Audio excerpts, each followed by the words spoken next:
Обвинетите 34 физички и 3 правни лица за пожарот кој настана на 16 март во кочанската дискотека Пулс не се чувствуваат виновни за оно што им се става на товар и пред судот кажа дека ќе го докажат спротивното. Сопственици, управители, инспектори, екс-градоначалници, министри, директори, службеници, како и обезбедувачи кои се на обвинителна клупа, изразија сочувство кон починатите и побрзо оздравување на повредените. Според едни, обвинението е политички монтирано, според други, помагале при изнесувањето на гостите од локалот и не им е јасно зашто се обвинети, а некои се изјаснија дека долг временски период не извршуваат одредени функции. Судскиот процес го води судиката Диана Груевска-Илиевска, а денеска продолжи со воведни говори на одбраната на обвинетите. Адвокатката на собственикот на Пулс, Дејан Јованов, и неговиот син Михаел, наведе дека на Дејан Јованов му паднала на товар институционалната неодговорност, а употребата на пиротехниката според одбраната никогаш не била пријавувана од групата ДНК. Дејан е човек, а не е монструм.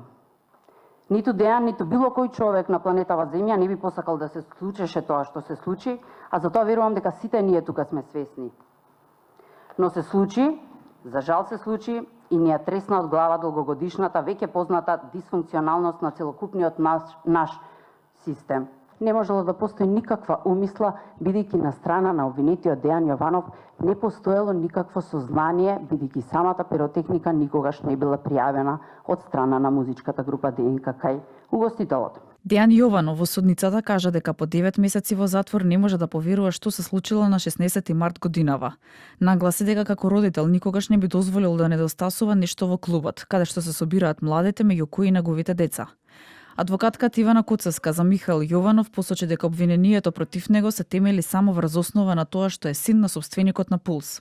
Не само што не прибавило ниту еден доказ во подкрепа на тезата за прогон против ова лице, туку не умело ниту да прецизира барем едно дејствие во диспозитивот на целото обвинение, врз основа на кое што на Михаел му се ставя на товар дека сторил кривично дело, врз основа на кое што и може да се изгради онаа теза на основано сомнение и денес тој да се јави на оваа обвинителска клупа како оптоварен за наводен сторител на 2 кривични дела предвидени во Кривичниот законник.